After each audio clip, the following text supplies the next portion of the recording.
नमस्कार, मैं हूं आपके साथ कनुप्रिया सत्तन और आप देख रहे हैं VK news MP. Madhya Pradesh की राजनीति में आज बड़ा दिन कैसे? क्योंकि आज कांग्रेस के खेमे में उथल पुथल मची हुई है। एक तरफ तो दिग्विजय सिंह और कमलनाथ अपनी आपसी अंतर्कलह को मंच पर लाकर सुलझाने की कोशिश कर रहे हैं और ये मंच था वचन पत्र का मंच, जहां पर आज कांग्रेस ने अपने वचन पत्र को जारी किया है। अपने इस लंबे वचन पत्र में 101 वचन मध्य प्रदेश की जनता को उन्होंने दिए हैं। इन वचन के मायने क्या हैं? ये वचन कहां से लिए गए हैं और आखिर मध्य प्रदेश की जनता इन वचनों पर विश्वास क्यों करेगी? इसके बारे में आज हम चर्चा करेंगे। मेरे सहयोगी, वरिष्ठ सहयोगी विक्रम सिंह जी मेरे साथ मौजूद हैं। हम दिवाकर विक्रम सिंह जी से बात करेंगे। दिवाकर जी, एक अहम सवाल है, कांग्रेस के इस वचन पत्र में कई ऐसे मुद्दे हैं जिनके बारे में अगर हम बात करें, जैसे गोधन, जीवन रेखा, मां नर्मदा की इसमें बात की गई है, युवाओं के संग विकास के रंग, खिलाड़ी की शान, मध्य प्रदेश की पहचान। ये जो कमलनाथ के ये जो 101 वचन है, ये मध्य प्रदेश की सत्ता की चाबी बनेंगे?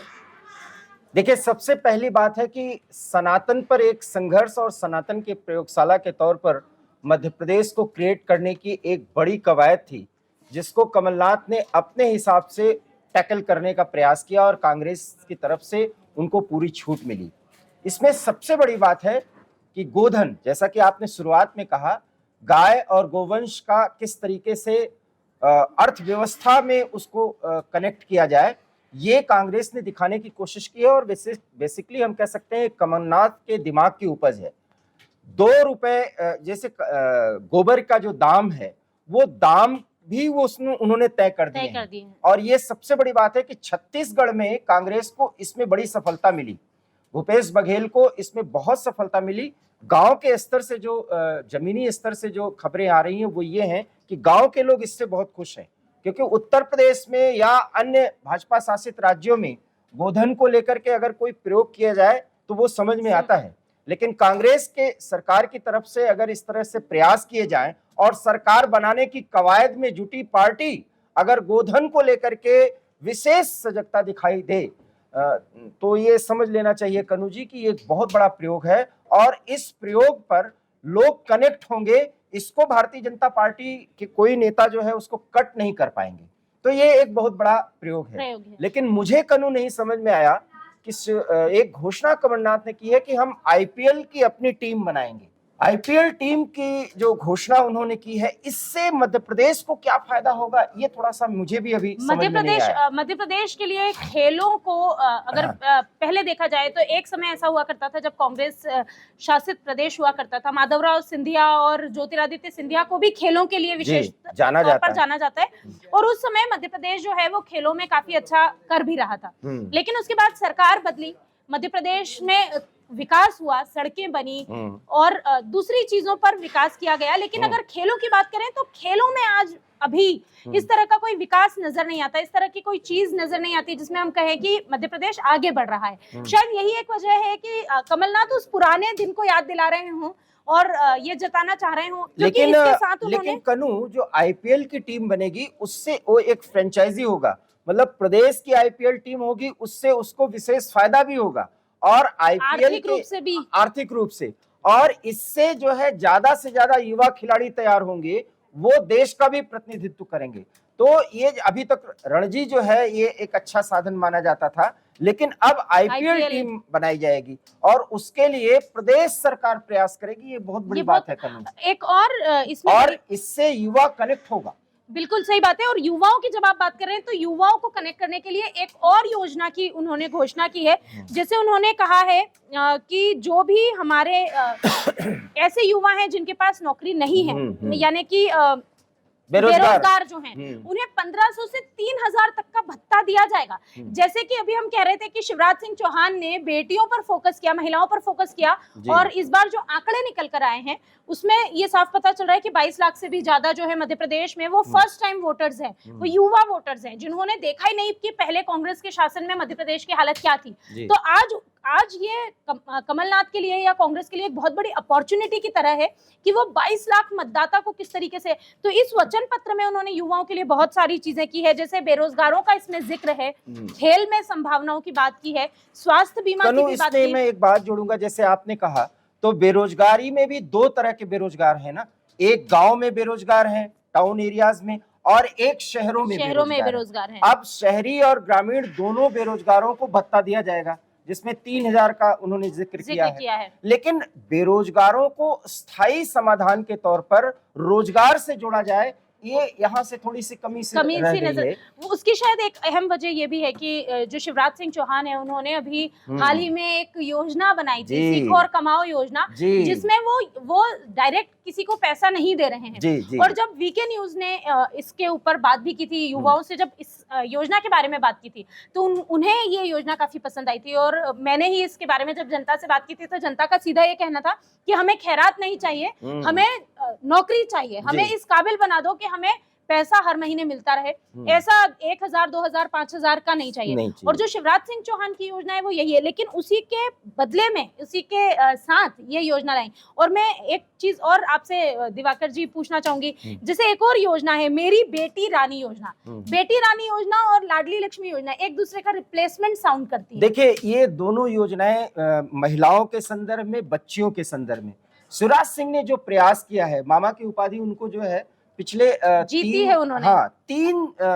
कार्यकाल का जिक्र, मतलब आप समझ लीजिए 15 साल में मामा की उपाधि, हालांकि अभी इस उपाधि से वो इतना मतलब उकता गए हैं कि उन्होंने कहा कि मैं मामा नहीं, मैं सबका भाई हूँ। तो ये लाडली योजना और खास करके महिलाओं और कन्याओं के संदर्भ में उनके पढ़ने से जाने से लेकर के उनके शादी के समय तक की जो व्यवस्था है, इसमें बहुत बड़ा प्रयास शिवराज सिंह चौहान ने अभी तक किया है। और उसमें जो कमलनाथ ने जो जोड़ा है, वो एक दूसरे के पूरक हो सकते हैं। और इसमें जनता के पास ये विकल्प होगा कि वो देखे कि कमलनाथ की योजना में क्या नई बात है। तो इसमें कोई नई बात मुझे नहीं दिख रही है। एक नई बात जरूर उन्होंने की है, बेटी के विवाह की योजना, लेकिन ऐसी ही एक योजना शिवराज सरकार के साथ भी चल रही है, जिसमें वो कन्यादान योजना है, वो मुख्यमंत्री कन्यादान योजना है। लेकिन जब अभी आपने शिवराज सिंह चौहान की बात की थी और आपने मामा का जिक्र किया, तो मैं यहाँ जरूर बताना चाहूंगी, मध्य प्रदेश के जो जनता है वो मेरे साथ रिलेट करेगी कि मध्य प्रदेश में इस मामा शब्द का बहुत महत्व है। इसके पीछे एक वजह यह भी है कि आदिवासी बाहुल्य क्षेत्र है, और वहां मामा, आदिवासी क्षेत्रों में मामा के लिए जो एक उपाधि है वो बहुत अहम मानी गई है। और इसीलिए जो शिवराज सिंह चौहान जब आए थे, उन्होंने पहली बार जो शुरुआत की थी वो झाबुआ और हम कह सकते हैं धार जिले, यहाँ पे वो जाकर आदिवासी क्षेत्रों में आदिवासी बहनों के बीच में जाके वो भाई ना बनके उन्होंने वहां पर मामा वाली एक छवि अपनी स्थापित की थी, जिससे उनको लोकप्रियता भी मिली। अब वो एक भाई की छवि में आए, और इसके बाद तो अगर देखा जाए तो महिला वोटर्स उनके सपोर्ट में काफी नजर आती हैं अभी। बहरहाल, जब हम कांग्रेस के वचन पत्र की बात कर रहे हैं, तो एक बार फिर से हम बात करेंगे बिजली के बिल की, क्योंकि मध्य प्रदेश में ये एक बड़ी चुनौती रही है। तो 100 यूनिट बिजली बिल माफ करने की बात कमलनाथ जी कह रहे हैं, और साथ ही साथ उन्होंने ये भी वादा किया है कि 200 यूनिट का जो बिल है वो उसे हम हाफ कर देंगे, उसके आगे जो होगा वो आपको चुकाना पड़ेगा। देखिए, ये भी केजरीवाल से ली गई योजना है, इंस्पायर्ड है, और केजरीवाल से लगभग वो सभी राज्य जो है उससे इंस्पायर होते हैं। लेकिन इसका अल्टीमेट असर जो है वो बिजली के उत्पादन में पड़ेगा। तो ये इस पे केंद्र सरकार इतना तैयार होगी या नहीं होगी, और अगर जब ये लागू करेंगे, मान लीजिए इनकी सरकार बनती है, कमलनाथ के नेतृत्व में कांग्रेस की सरकार बनती है, तो जिस माफी योजना की उन्होंने घोषणा की है, इससे फिर बिजली की समस्या मध्य प्रदेश में उत्पन्न होगी। वहां पर अभी कुछ भी ऐसी चीजें नहीं थी कि इन्वर्टर से बिजली का उत्पादन हो रहा हो, क्योंकि वहां पर बिजली की इतनी ज्यादा अच्छी खपत और उसकी पैदावार हो रही थी, उसकी आवक इस कदर थी कि वहां पर जो जरूरत थी वो लगभग पूरा हो जा रहा था।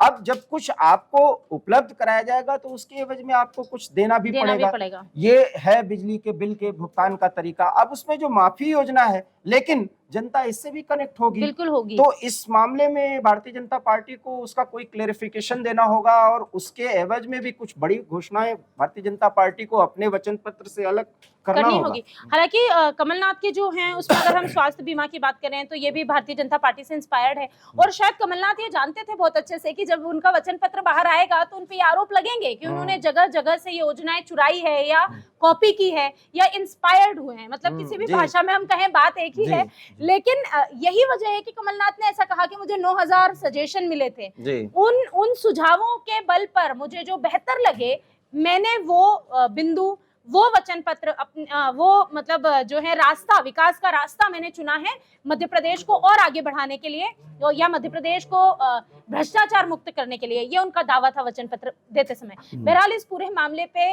जो बीजेपी है वो हमलावर है। उनका कहना है कि इनका जो वचन पत्र है ये वचन पत्र नहीं है, ये ढोंग है, ये दिखावा है और ये झूठी बातें हैं और झूठे वादे हैं, जैसे इन्होंने पहले भी किया था किसान कर्ज माफी का, जिसे धरातल पर नहीं लेकर आए। इस पूरे वचन पत्र के बाद अगर मान लेते हैं कि कांग्रेस सत्ता में आती है तो वो किस हद तक अपने 101 वादों को निभा पाती है, 101 वचन वो जो आज जनता को दे रहे हैं कमलनाथ जी, वो कितना निभा पाते हैं, ये तो बाद में ही पता चलेगा अगर उन्हें सरकार में आने का मौका मिला तो। बहरहाल अभी के लिए बस इतना ही। खबरों के लिए देखते रहिए VK news MP. VK news Madhya Pradesh Chhattisgarh, दिल बोलेगा देश सुनेगा।